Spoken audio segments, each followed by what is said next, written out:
खोमा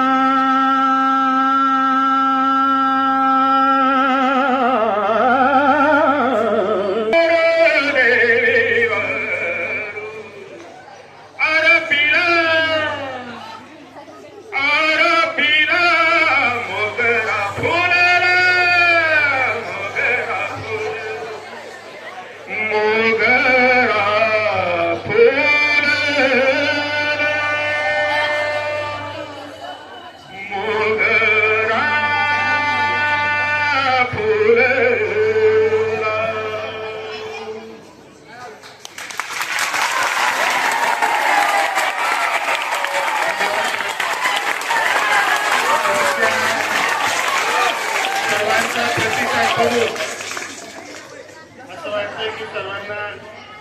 सरांचं व्याख्यान आवडलेलं दिसतंय आणि मला वाटतं